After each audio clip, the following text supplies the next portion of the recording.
Welcome back. This is the second video in the series I call Sopranos Lingering Questions. And the idea isn't for me to give you some definitive answer. It's more of an exploration and a discussion and a starting point to think about some of these issues. Nobody knows what the future holds, my friend. Don't stop. Remains. The Kolar Brothers. Well, the site manager wants to renew his contract with Dick, but this Kolar Sanitation. It's another nationwide company. Yeah, the Kolar Brothers. There's some kind of Czechoslovakian immigrants or some shit. These Polacks, they'll haul paper, plastic, and the aluminum for $7,000 a month, less than Dick.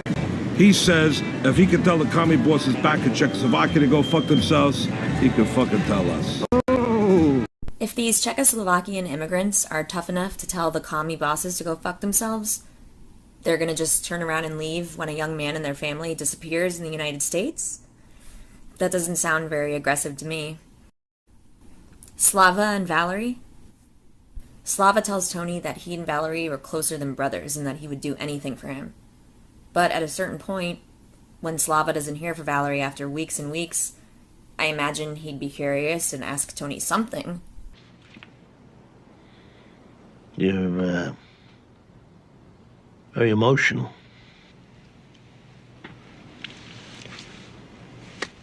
I would do anything for him.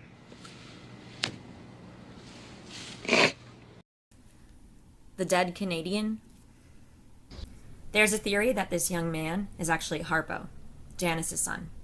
We have no proof, but a couple of clues. We have the fact that he's in Canada. Janice has mentioned a couple different times that Harpo is in Canada. He has the curly hair. The age could make sense, but of course, we don't know for sure. But it certainly would be ironic, huh? That was Bobby's first kill, ordered by Tony, Janice's brother.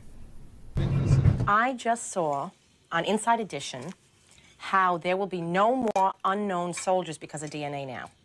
They will be able to identify every single casualty of combat. Best be smart, I'm not going in cheese. There will be no more unknown soldiers.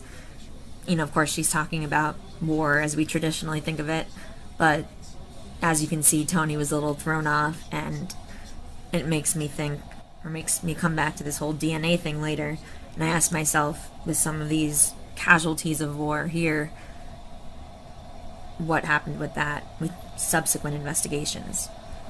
As we know, Bobby eventually dies a few episodes later. I'm not sure if Bobby's DNA was in the system at that point, but perhaps when trying to identify this guy, it could somehow lead back to Janice, if in fact they are related, in terms of trying to find his next of kin. The Lupertazzi family?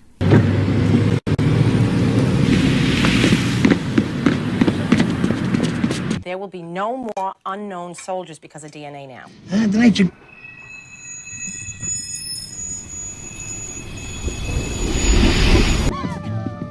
Decapitate, and we do business with whatever's left. Did the Lupertazzi family end up decapitating and doing business with whatever is left? We know that happened to Phil, but what about the rest of them? In Stage 5, Season 6, Episode 14, the second episode of 6B, little Carmine tells Tony that he doesn't want to be boss after all. He decided that his family at home was more important to him. But what about down the line, after these series of events that occur after that? Butchie and Albie were still around. And we got this other pygmy thing over in Jersey. Polly, Benny, Little Polly, Walden, Patsy. Who else, though?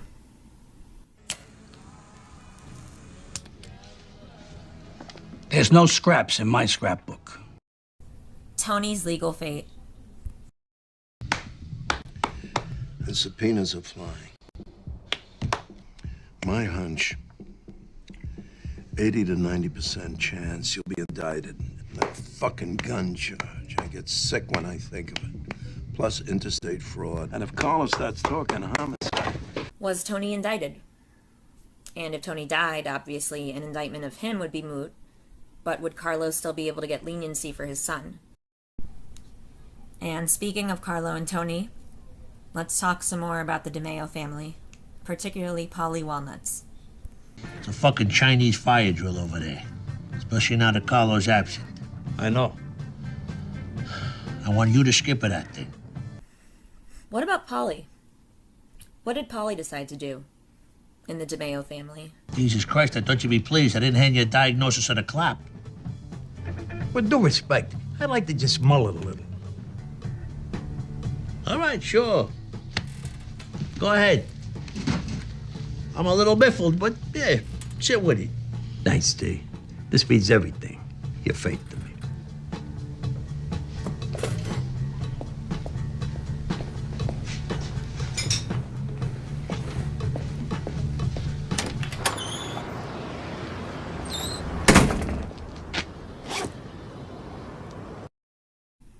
Carmela?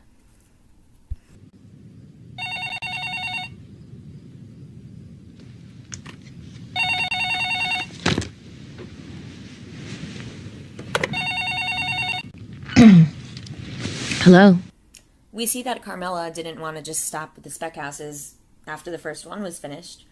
We see her looking up information about houses in Panama City Beach, and then even all the way up to the last episode, we see her looking at this brochure folder of beach houses.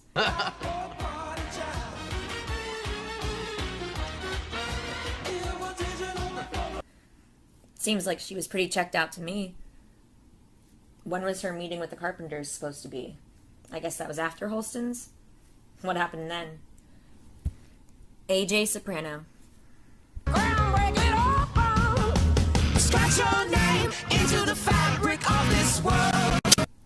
We know that AJ was in a really rough place at the end of the series.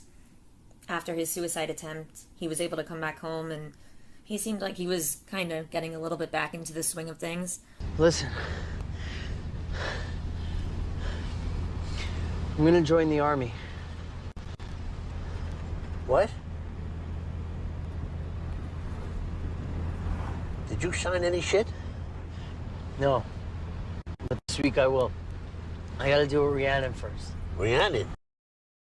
There's also a theory that Rhiannon is a mole for the Lupertazzi family, who was sent in to get information about Tony's whereabouts, or the DiMeo family's whereabouts as a whole.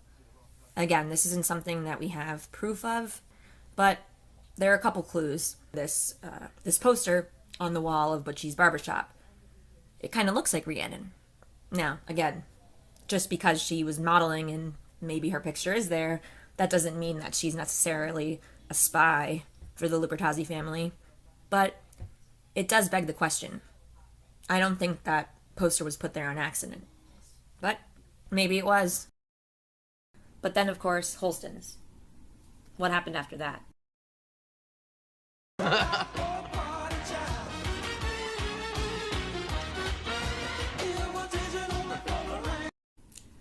Meadow Soprano. Meds come in separately. She had to go to the doctor. Switch birth control. At the end of the series, Meadow and Patrick Parisi are together, and she's seemingly decided that she wants to go to law school instead of med school. Med. Is it true what she said? She's quitting pre-med? Yes, thank God. Yeah. We are so relieved. She'd have been good at it, though, Med. Always intellectually curious, even as a tyke. But does compassion come naturally to her? Patience? I'm not so sure. What are you talking about? And Patrick tells her that essentially there's a job lined up for her with his firm as soon as she's finished with law school. But that's a minimum of 3 years away. 3 years plus studying for the bar and all of that. Lots of things can change. Dr. Melfi. Tony tore out a page of the Departures magazine, so Dr. Melfi made him depart from her office. So we know that Dr. Melfi parts ways with Tony, but I wonder how she feels about it afterward. I can imagine that she feels, proud of herself for being able to do that. But what about a few weeks down the line, or a few months down the line? What if she sees on the news that something happened to Tony?